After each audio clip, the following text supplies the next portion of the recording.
In high school, I was voted most likely to succeed. I graduated number six in my class out of 800. I ran track.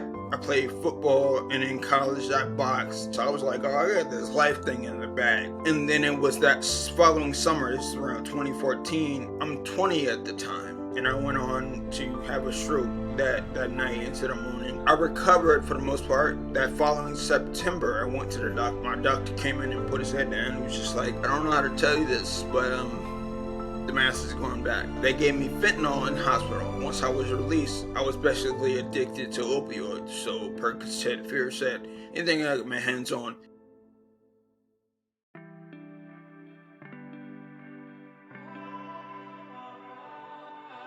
So today we've got an incredible guest, Kawan, who is the founder of Overcoming Adversity, and his story is quite simply phenomenal. He's going to be talking about how he had this terrible health problems, he had strokes, he had brain surgery, he was in hospital multiple times, but he used that as his cosmic bridge. He used that to find light in the darkness. So Kawan, we met on Clubhouse a couple of years ago, and yeah, it's a platform that's not as popular as it was back then, but I met some quite inspiring people like yourself. And today you're going to be talking about your cosmic bridge, which is connecting your spiritual and material world and your profession with your passion. So what was that cosmic bridge for you? Like how did you find that, and what was it? You know, when I was a little kid, it was the first movie I saw that inspired me to want to do anything was Jurassic Park. I was like, I'm gonna be a dinosaur guy, or I didn't even know what a paleontologist was back then, but I knew I wanted to, I don't know, do something that it seemed like Professor Grant, inspired a lot of people, with his expertise and things like that. Then you get older and you get jaded by the world, and somebody tells you, find something more serious. Find something that, will make money, will keep you, able to survive. And then, so I did that. I chose finance. And it wasn't until, I went to the hospital 3 times for brain surgery and I had a stroke. Like those things really changed my perception, added to my perspective, and really gave me a sense of peace and understanding, knowing that I'm going to go back to where I started, and that bridge. It took a couple years to form. Like once I was the surgery and stuff was behind me, that's when I felt like my passion for storytelling arose. Like I went back to the series of unfortunate events, the Harry Potter series, like the books I used to read and the stories I used to create in my head, and I was always able to get other people to give me their stories. So I was like, I want to use that to change the world, and that's kind of where the bridge formed. That period where I was on the bridge of death, and something just awoke in me, like this is what I need to do for the world while I'm here. Well, I love the phrase you just said, on the bridge of death, which is something very powerful. So I wanted to come back to these health issues that you had. So you mentioned, yeah, essentially you were in hospital 3 times. So I was wondering if you could tell us a bit more about that and the experience, because I know you were quite a young person when it happened. Yeah, so in high school, I was voted most likely to succeed. I graduated number six in my class out of 800. I ran track. I played football, and in college I boxed. And in my first semester in college, I got straight A's. So I was like, oh, I got this life thing in the bag. And then it was that following summer, this is around 2014, and I'm driving, and my right hand won't stay on the wheel. And I'm like, I don't know what's going on. And then I went into the office for my internship, and I couldn't talk. I couldn't get the words out of my mouth. It was kind of like stuck in my throat. So he sent me to a doctor. That doctor sent me to a hospital. They did a brain scan, and they said, hey, they did a CAT scan.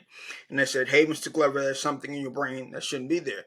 I'm like, all right, well, this is a hospital, so fix it. They were like, no, we're going to send you to another hospital. And then I was like, okay. So I went to the hospital. They did a MRI, the big noisy machine you see on movies.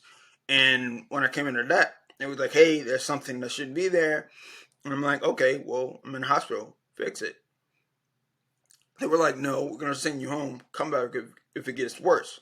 Well, it did get worse. Maybe a couple of days later, I lost my vision, my balance, and I was having really bad headaches. So I went back and had my first brain surgery on August 15th, 2014. And, I'm 20 at the time. And at this point in my life, my pride had pride. So I really believed I was invincible. And I went back to school a week later and, went right back to the college life, partying, drinking, lifting weights, running around, all that type of stuff. Not giving my brain some time to heal. And as a result, on September 17th or 18th, I believe, I had a headache for 13 hours and I went on to have a stroke that night into the morning. I went to the hospital. Then I had to recover, rehab, all that kind of stuff. So I was there, but I recovered for the most part, and I still had a bit of pride. So I was like, all right, I'm gonna just take it a little slower and then go back to school and get after it.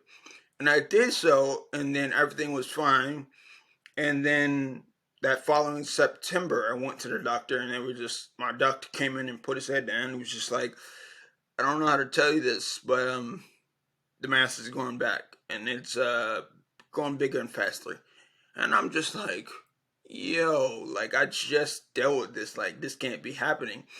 So instead of like going home and think about it or taking time off, I was just like, just do the surgery, just get it over with. And my doctor was kind of like, you don't want to think about it first or consult with people. I was like, no, just sign me up.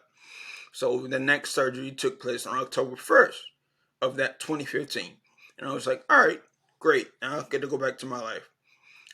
But in actuality, this was a 10-hour surgery. They had to turn off my brain and then give me a spinal tap. I'm good with pain on like a 1 to 10 scale. I can deal with pain. But this was like a 37 out of 10, and it was in my back for 5 days. It's a spinal tap. So they gave me fentanyl in hospital. And once I was released, I was basically addicted to opioids. So Percocet, Fiorset, anything I got my hands on. And I continued into college that next semester, 2016, continuing the Percocet, continuing the codeine and promethazine and painkillers, all that. I eventually kicked it cold turkey and I finished out my college career. So this is fast forward to 2017. I graduated 2 days later. I started working back into the hospital when I started working because the symptoms returned, headaches, balance, all that, and my body was deteriorating. It was a harrowing event because we had to find a doctor that would take my insurance. None of them would, and it was just like I felt like I was dying, like falling apart. Couldn't walk, couldn't really hear out of one ear, couldn't see out of one eye, and couldn't feel the one side of my body. It was really like just falling apart. Luckily, three doctors met at a conference and decided Dr. James K. Lewitt Rutgers was the best man for the job. So we went up there on October 12th, and it was a 15-hour surgery. And he got the mass all out. He was the best doctor for the job. And I think it was just recovering in the hospital seemed like forever. Then I had to go back to rehab and learn how to walk and stuff like that, talk and stuff like that. And then I was back home, and then I got a whopping $1.2 million medical debt. And even though I started a GoFundMe, I only got like $90,000 in total. So it was just harassing the insurance agencies and the hospitals to get that medical debt taken care of. And then, finally, once all that was behind me, it destroyed me internally. It made my face bouts of depression, anxiety. It was just something that I wasn't technically prepared for.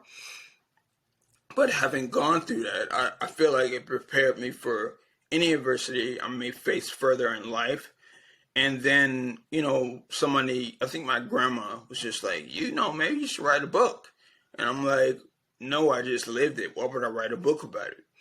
And she was like, yeah, I should write a book. People need to hear this story. So in 2018, I think it was July 13th, like 6 a.m., I started writing the book, but I stopped, a couple of weeks in because I hadn't emotionally processed it. So that's when I, put the book down for a while and started going through the emotions. And then eventually I wrote the book and I published it during the midst of the pandemic. And, then my train has been kind of rolling ever since. I started getting on the road speaking. I started, helping other people share their stories. And, did a lot of interviews, a lot of talks. And now I'm focusing on the screenwriting to get my message onto a bigger platform, to a bigger audience. And now I'm here. Love it. Yeah, well, I love also the grandma advice, the wisdom of the wisdom of the grannies. But Kawan, I wanted to come back to this amazing story you just told there. So the opiates, for example, because I think often with those type of substances, you're trying to cover up something. So like, what were you feeling during that period? Like, what, how come you had this instance where you had this problem with opiates? It's interesting. A lot of people take opioids for like physical dependence and to, get away from some type of physical pain. For me, it was like I wanted to create some distance mentally and emotionally from the traumatic instances of being in the hospital, having your brain operated on. I just wasn't able to cope emotionally. So to keep those thoughts away, to keep those flashbacks away, I just doused myself in opiates, and it was, I felt bouts of depression, I felt bouts of anxiety, and like I just didn't know how to cope. So to keep myself centered and kind of escape the madness in my head, I took those opioids. But I just remember hearing a voice in my head like, "This doesn't serve you," and I just dumped them, and I burned the bridges for a matter of speaking, and then I just kept looking forward ever since then. Amazing. What point do you think it? Because I think the bridge for you is right. You found light in the darkness, which is a very spiritual thing that's been said throughout years through many different religions, many different philosophies. But what was your turning point? Because obviously at some point these terrible things that happened to you, they got to you and you were taking opiates to forget them. But when did you twist it and you were like, no, well actually, if I've lived through this and I can tell a story like my grandma says and I can write a book, what was a turning point for you? When did you view the way you perceive those events? I want to say it was before I put the book out. I mean, it was 2019. I remember it very clearly. I just tried to write the book again, or tried to write a chapter, and I just couldn't do it. And I turned all the lights off, I unplugged my computer, and I went to lay in my bed, and I just stared up at the ceiling for like hours. And then I remember seeing like Good Will Hunting, and it was that scene where Robin Williams is talking to, I forget his name, why, I just went blank, but he just kept saying, "It's not your fault. It's not your fault." And for the longest time, I had blamed myself for everything that had happened with my family, with my body. Like, it was just all my fault. And then I just kept hearing that voice, "It's not your fault. It's not your fault. It's not your fault." And that's when I realized, you know what? It's not my fault. But it is my responsibility to share this story, to help someone else that may be going through the same thing. And that was like, it was like that small moment where I just kind of flipped the switch and decided to go forth and, use my story in the most positive way to help whoever's out there struggling with something similar to what I went through. Yeah, and you mentioned the word responsibility there. So I was looking at your website before this, and I saw you were talking there about, not caving into the culture of victimhood. And I think you've got every right to see yourself as a victim, right? You went through these health problems that were no fault of your own, like you said, but you could see, the world's terrible and the world's against me. So how did you change your mindset? Like you just talked about responsibility, like I have the responsibility to share my story because it can inspire other people versus like being a victim of it. So how did you change your mindset? How did you go about that? There is a point in most movies and most stories where the character is at their lowest. The hero has lost it all, essentially. And I think, when I thought about the times where I struggled through the hospital and when I had, those bouts of like, I just can't look at this, I can't think about this, I can't sleep. I remember thinking to myself, when I had that revelation, like, what would I say to someone else that was going through this? What would I want that person to do for themselves? And why not do that to be a source of inspiration to other people? That it was a small moment, but there's always something that triggers. And I think a lot of people are more resilient than they think, and the resilience is hidden, that small little voice that's like, it's not your fault. They're not that, and putting this in another person's shoes, seeing, gaining that little bit of perspective, help me see that, there was a strong reason. I didn't go through this just to go through this. I went through this to help other people. I like to say that, my life is an open book, and I never know who needs a chapter. So why not give my book to the world? Love that. Give your book, give your story to the world. I think that's really powerful. And you talk there about resilience, and obviously, showing that resilience. So nowadays, when you're working with others, and I imagine there's some people listening to this and people out there that can't find that resilience. They're still in a dark place. So I know you're coaching people now. How are you inspiring others in the same way you're able to inspire yourself? The thing about stepping into the light is that you also have to have the ability to embrace the dark. And darkness and despair and loneliness and all these things, they are very warm in their embrace, and they codify you and kind of whisper in your ear sweet nothings about, it's okay to be a victim, this is who you are, this is what you deserve, and it's okay, just stay here with us. And what I say to people is, when you look at it's funny, the human mind is that if you ask someone what they would say to a person, like, how would you talk to your best friend if they were in deep depression or they were going through something bad? And you would motivate them, you would be inspired to get them out of that rut. You would help them in any way you can.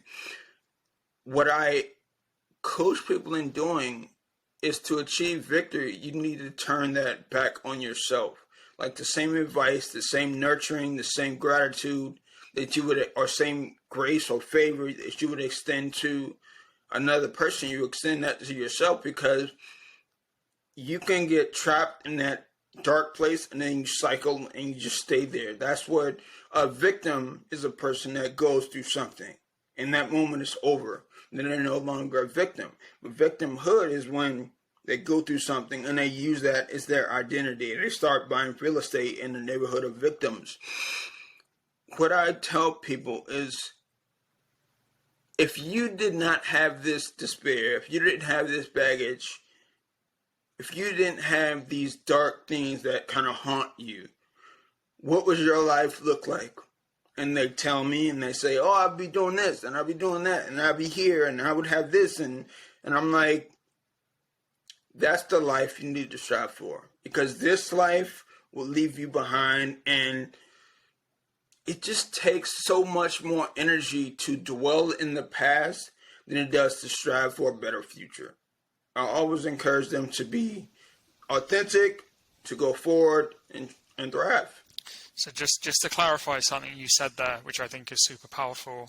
So is what you're saying that if you're in a dark place, imagine you're someone else, a friend or a family member that loves you, and think, what's the advice that person would give you? Is that what you were saying?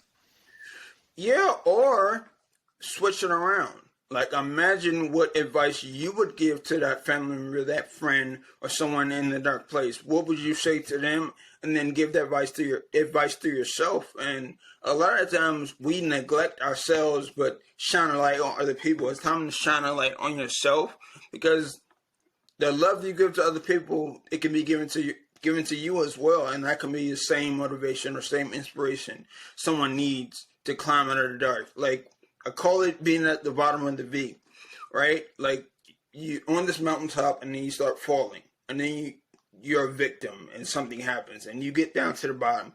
And at this point, at the bottom of the V, the lowest point, it's like a valley. Like, it's not your fault that it is all these bad things happen, but it is your responsibility, and that responsibility is for you to choose. That's all you have to do. You decide whether you're going to stay here and wallow, and you're going to disillusion yourself from reality and just become a victim and stay in that victimhood mindset. Or you can decide to take one step forward into the light And then once you take that one step forward, you build momentum, and then you keep stepping until you keep stepping, keep climbing, and eventually you be out of that darkness and striving for the best version of yourself. Yeah, I love what you said around, often we don't treat ourselves as the way we treat others, right? But almost we're treating other people better than we treat ourselves. And I think that's definitely something that happens to a lot of people. I wanted to go back to when you were in a dark place, mentally, and in the darkness, as you call it. Did people know kind of how you felt, or did you keep that to yourself? There were times where I would say it definitely leaked, and that I wrote a suicide note and sent it to some of my closest friends, and they came to my rescue. And there were times where I wrote notes in my diary, well, diary journal, whatever you want to call it. But there weren't a lot of people who were in tune, and I did a good job hiding it because also being in a dark place, I have this tendency to just not want to be a burden. So I would keep things that bother me to myself and absorb blows that, further exacerbated my emotional state. But now I'm working every day to, me asking for help or reaching out to someone is not me being a burden. It's just, really just asking for help. And it's okay to ask for help because we didn't get here alone. We won't, get the things done that we want to get done alone. And asking for help is actually a very rewarding thing. Like asking someone for help makes the person you ask feel like they're important, and the joy you get from that is unmatched. So I definitely hit it well, but I'm glad I started to ask for help. And who did you ask for help from? So a lot of times, my grandma, she's one of the biggest influence in my life. I had a therapist, two therapists I actually went to. I went in college and went after I graduated. But also the friends. I had a girlfriend at the time. She was a big help, my best friend. It was just, I had a good community around me. And some people don't have that. And that's when they reach out to people like us for affirmation, for help, for some guidance. And look up just some figures that we see on the internet just to get a little bit of hope. And, I watched the show The Sandman, and episode, they were, the Sandman and another character, I'm not going to spoil it, were fighting, and he won the fight by invoking hope. And that is the strongest force on the planet and in the universe, I think. And hope is the things that you wish for but they're not yet here, but because you hope for them, because you know you want them, that you're striving for them, that's what keeps you alive. It keeps you going and it gets you out of that victimhood. So having something to hope for is something that is created by community, but also can be created by yourself. Just step outside of the darkness and the hope will shine its light. Love it. So obviously you found your bridge, right? You found this cosmic bridge that's come from actually being in real darkness, and the life you've lived is incredible. But say there's people listening to this who feel a bit lost, right? And they're not sure how to find their bridge. What advice would you give them? A lot of times people are lost because they don't have a map and they don't know where they're going. And when you're just doing things to just get by, like, I'm not saying you need to have a goal of, I want to make $1 million, or, I want to get married by 30, or, I want to have a big screen TV. Like, I don't have goals anymore. I have aims. And these are things that, are going to cause me to strive for something, to keep going for something. And there's no determinate endpoint. But I think there is a certain, having a destination or an endpoint in mind helps you keep fighting towards that endpoint and keep fighting under that darkness. When you feel lost, oftentimes it's because you don't know exactly where you're going. So you're just muddling through the darkness and you're just grabbing at things as they come, and you become a reactive person, not a proactive person. But when you have a determined path or destination or aim, whatever you want to call it, you can kind of pinpoint the steps you need to take, and you have more of a mental map or an emotional map to where you want to get to, and you can start coming up with strategies or talk to someone that can help you come up with strategies to get to that endpoint. Does that make sense? Yeah, 100% makes sense. One of the things you mentioned is, I think you said aims but not goals. Could you clarify a difference between aims and goals? So when you think about a goal, right? I want to make $100,000. What happens after you make $100,000? It's almost like when you finish a goal, and I'm putting air quotes here, like there is nothing else after that. You reach the end point, and if you haven't set up something after that, it's kind of like I call it, it's a proper term for this, but it's like post-goal depression. Like you reach this pinnacle of something, then it's over, and you have nothing to aim for. So when you set goals, it's like you set definite endpoints, and then you have to wallow and figure out your next goal. But when you have an aim, for like me, my aim is I want to change the world by telling and helping other people tell their stories. I am a storyteller, so that's my aim.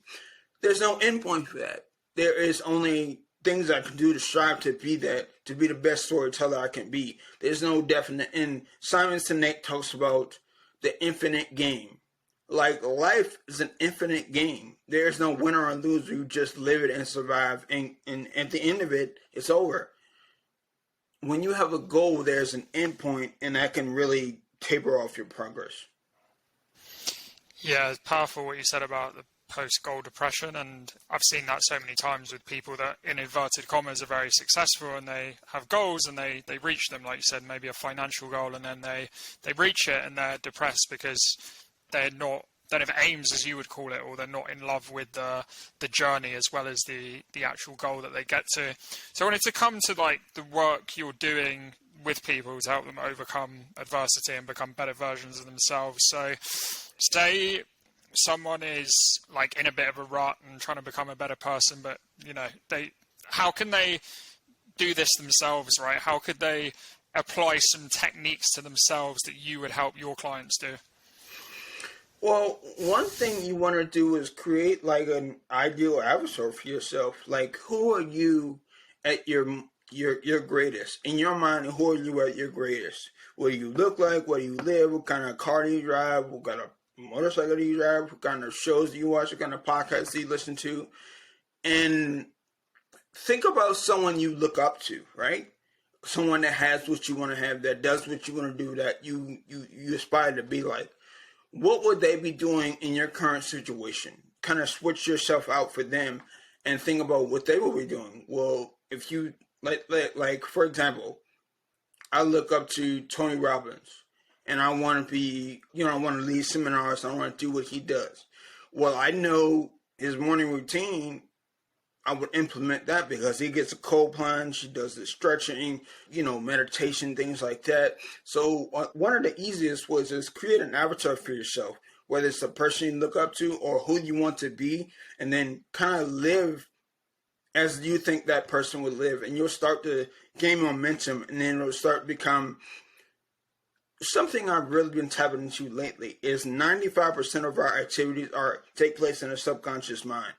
When you start to program or reprogram your subconscious to do things that are of benefit to you towards being that better person, when it becomes like it's a habit, not something you think about, like getting up early, working out, or getting to work on time, or going above and beyond on your assignments, or dedicating specific time to your work or relationship or spirituality. When you start making those things habits, so again, create the avatar, look up to somebody, go after what they would do in your situation, and then make those things habitual. Like once they become habits, they become a part of you, and that part of you inspires the conscious you to be a better person, and you get 1% better each day, 1% better, 1% better, 1% better, until you look back and it's like, wow, look how far I came, and that level of achievement will continue that momentum going forward.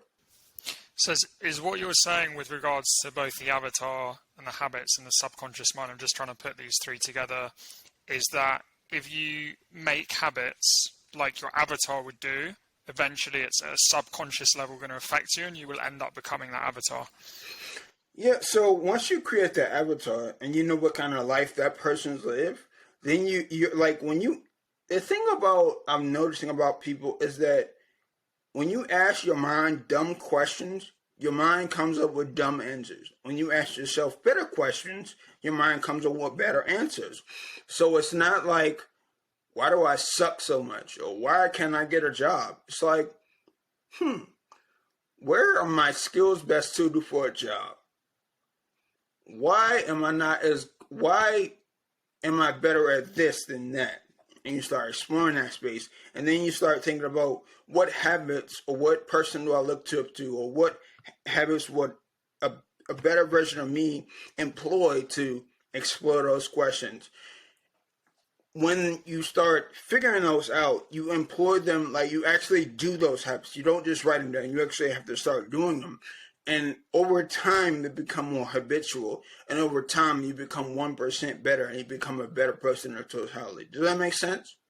Yeah, for sure. So you mentioned a good topic there. It's about better questions. So like deep questions versus superficial questions. How can someone go about asking themselves better questions on a daily basis? You know, one of my biggest issues was I would should myself to death. I should be here. I should be doing that. I should go there. I should do this. I should do that. And one of the things I've noticed about people as well is that when we are in bad states, angry or depressed or super anxious or anything like that, we don't question it. We don't ask any questions. Yep, I'm depressed. Yep, I'm angry. Yep, I'm anxious. Whatever. But if something good happens, like you achieve something, or you finish a run, or you finish a book, or you do something that provides benefit to someone else, we immediately question that. Oh, that book, I probably skipped a few pages. Or, oh man, I'm not really that happy. This is too good to be true. I'm waiting for the other shoe to drop. When you do that, you kind of rob yourself of that momentum. But I would encourage everyone out there that's listening to challenge those more negative thoughts. And I'm using air quotes again. Like, am I depressed? Am I really angry? Well, am I anxious? Or is this just a natural reaction? I think if we start reframing the way we ask those questions and reframing some of those questions, like, for example, anger. Am I angry? And then follow that with, what if I learn from being angry? What can I take forward with me that's a lesson, not a loss? This is all about reframing those questions and asking deeper questions like and again, this is where you bring up that person that you look up to. And if they were to ask you questions about your current state, what kind of questions would they ask? And how would they inspire you to get out of that place and move forward? Does that make sense? Yeah, so the point about reframing, it's not trying to deny the past and say, oh, I'm not angry, I'm not depressed. Yes, these are happening, but why are they happening and what can I learn from it? Exactly. And when you are, it takes practice. This is not something that's just going to happen from listening to this one podcast, this one guy you never met before saying these things. But that's when I talk about creating habits. You have to keep doing them. You have to keep practicing. You have to keep 1% better every day and keep employing these to the point where they are subconscious and you don't have to think about it like they just are. But ask yourself better questions. You will get better answers and you will live a better life. Love it. I think that's a brilliant way to end the show. And Kawan, for anyone that wants to get in touch with you or learn about your services, how can they do that? For that, you can go email me at info@kawanglover.com. Again, that's info@kawanglover.com. You can also go visit my website, www.kawanglover.com. Again, that's www.kawanglover.com. And pick up my book on Amazon if you want to know more in details about the story. It's called Favor, How Stroke, Struggle, and Surgery Helped Me Find My Life's Purpose. It's on Amazon in paperback and ebook. And I'm all over social media, so you can find me there as well. Awesome. Yeah, and I've read Kawan's book. It's one of the reasons I invited him on today, and it's great, so I strongly recommend reading it. Thanks a lot for listening to The Cosmic Bridge. Really inspired by today's story, and be sure to subscribe to us across all the podcast channels and YouTube.